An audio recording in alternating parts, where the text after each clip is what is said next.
If it doesn't seem boring to you, then maybe don't answer this question. If it is everything you ever hoped for and it is everything you desire, and for you it's like totally immersive, then this does not apply to you. Or maybe it applies to you just for a little bit rather than a whole lot. But for those that, and there's a lot, I mean, even spiritual seekers, it's rare to find someone that actually prefers the immersion in the bliss of self over the stimulation of the next thought. So if we're honest with ourselves, I think most of you can find a reason why you would find the bliss of self boring. Or perhaps you haven't really tapped into the quote-unquote level or depth that arises in the form of bliss. And that, where you could say like, wow, yes, this is what I want. It is now this electromagnetic pull back into more realization of myself. But yes, the question basically is, why, to your mind, does it seem boring to stop thinking? Stop any and all description for 2 to 5 seconds, as often as you can. Because that immediately calls forth the highest realization into your experience right now, without suppressing anything. It's not about suppressing something, it's just about suppression would be replacing a thought with another thought that doesn't pay attention to that thought, to the first thought. It'd be like replacing one state of mind for, say, a unicorn, or replacing like mundane, doing your taxes, with thinking about fluffy clouds. That could be suppression. Not always. Sometimes it's just a shift in focus. But it's about, when you are triggered, it's about stopping the narrative to where you become completely, call it present if you will, or rather awake. And what you notice is this, which you cannot get rid of, the self that you can't get rid of. Call it love, isness, awareness. Call it self, call it God, call it clarity, call it the infinite. You start to tap into that. And the more you stop describing, not by escaping in another thought that poses as a no thought, but by actually radically interrupting the mind flow, like shocking it for 2 to 5 seconds. And breathing in the realization of what remains. Doing that over and over again undermines all of the assumptions that have caused these energy centers of our crystalline being to distort and become fogged up, so to speak. So it's a very quick way to balance, and it will still take generally quite a bit of time, quite a bit of practice over months and years, but nevertheless it's one of the fastest ways to quote-unquote clear out the energy centers as a result of this practice. What really helps to see is that you don't have that much time. We think we have our whole lives ahead of us, but some people in this room will be able to tell you otherwise. There's no rhyme or reason to old age. And even old age, you have to realize you're still in your toddler stages of what it used to be, what this vehicle used to provide in terms of a lifetime. So, as Ross says, we are basically in a perpetual spiritual childhood. We never grow up. So we're never spiritually mature enough to realize what's going on within ourselves, and therefore also what's going on within the reflection of the collective, etc. Not to get into those details, but just to show how much of a sheep we are is important to realize, so that you can reverse that process. You can transcend that and take matters into your own will and begin a practice that suits you, that is as direct of a method as possible to realize your infinite self. For if you realize your infinite self, it's the fastest way to grow up. And in a way, we are rushed because of the limitations of our lifespan. We are rushed to, and we are asked to be more motivated beyond our years than would be reasonable for this vehicle. And so in a sense, what's asked of you is in some ways unreasonable, which is to be disciplined before your body-mind vehicle is naturally capable of being disciplined. Why chase pleasure if you can chase realization of what you are instead, and open the floodgates of love, bittersweet, infinite perfection. Bittersweet is only at the threshold. When you start to wake up, it's a bittersweet stage. Things are bittersweet because you're letting go that which you held on to, and you're acknowledging both the widespread pain and suffering in the collective, as well as the total non-existence of it at the same time. It's like you're gradually departing from this state that you call being human, which is not true. You're not human. You've never been human. You've never even been a body, so how could you be human? But that is the exploration that begins to unfold.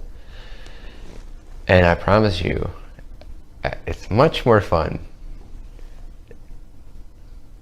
knowing yourself is infinite than it is thinking that you are the body that needs to chase pleasure all the time and avoid pain. It's much more fun.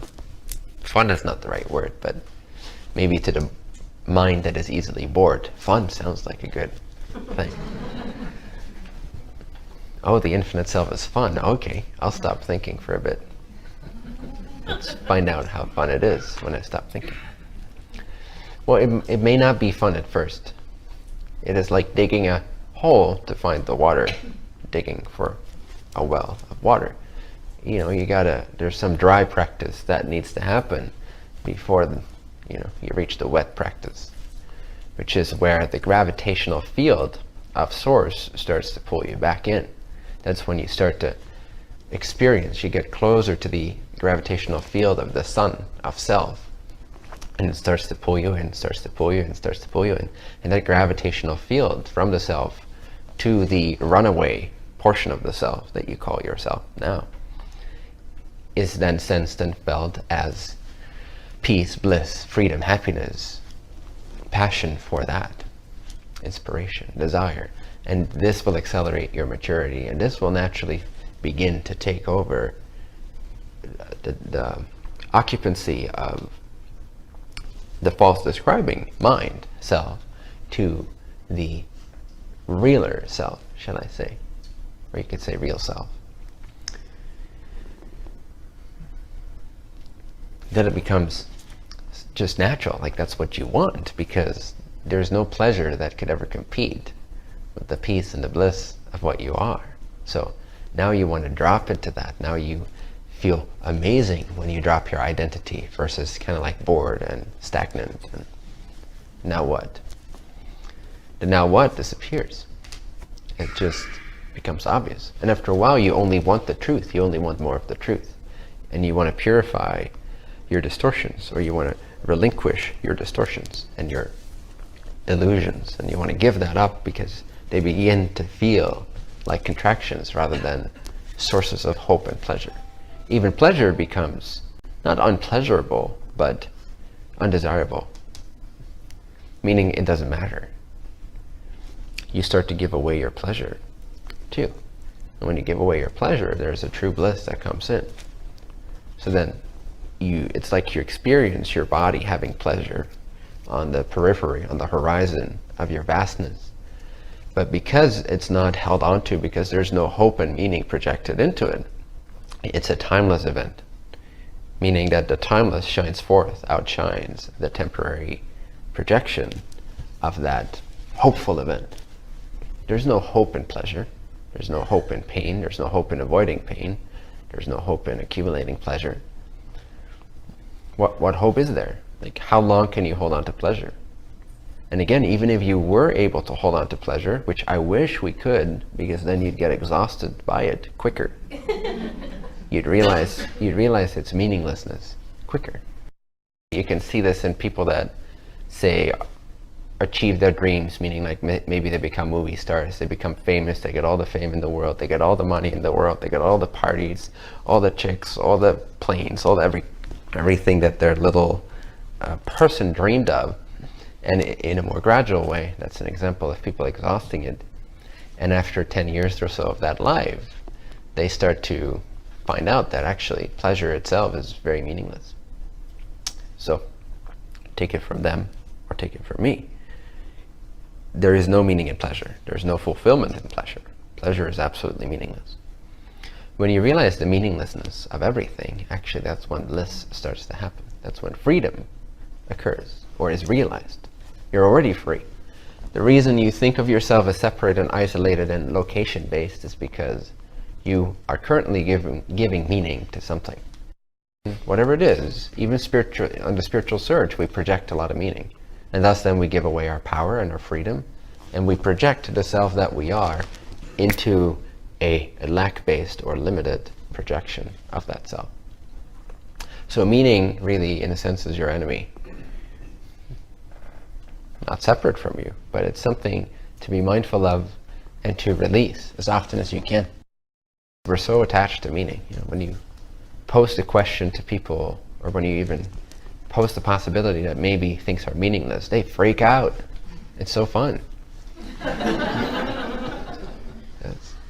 One of their most prized possessions is that certain things have meaning more than other things.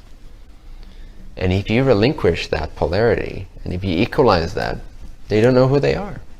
And it only begets compassion when you see that. But they're so tied up in descriptions and meaning that without meaning they freak out. They give meaning to not having meaning, being death. And in a way it is. It's death of the illusion of the describer that hopes for pleasure and happiness in something being more meaningful than something else. If you look at your life, the reason you do anything is because you think one thing will be more meaningful than another. Even for me that's the case, except I don't identify with it, at least not that I can tell most of the time. So, meaning that if I see there's greater benefit in something, then I will do that something over that something else. It's the mechanism of choice. It's the mechanism of how we make decisions. But when you relinquish all personal attachment to your personal biases and personal meanings, then what arises, instead of chasing what you believe has the most meaning, you start contributing to where you detect is the most benefit. And benefit is intrinsically one with everything. It's not about you or them. It's just what is the most beneficial for the all that is. What seems the most accelerative, or the most releasing, or the most liberating, or the most helping the one infinite creator wake up to itself. That's the benefit you start detecting once your radar is clean of debris. Then you become the God radar. Your radar becomes God's radar. You're tuned into the same radar as God, which detects within the relative, within the illusion, detects or has this natural intelligence, these waves that notice or register what is required to generate the most benefit in any situation that is possible within the agreements or the free will of that particular domain of the illusion. You shift from chasing meaning to contributing to where naturally intelligence tells your body, tells your mind what to do, when to do it, how to do it, where to do it, to whom to do it. And it's not about you. Because as soon as your happiness is found within, your life starts to shift. It's not about you anymore. Because the only reason you think your life is about you is because, first of all, you think that there is a you that is apart from the self. And secondly, because you think there is a you that's apart from the self, you think this self can be attacked by another self. But there is no other self. That only exists when you describe something. Before that, there is only the vastness of love, isness, awareness. And before that, there is only the absolute source, from which love, isness, awareness was the first, only and final distortion or expression. This is Julian, and I'm here in Vienna, Austria. And what I want to talk about in this video here is what it takes to become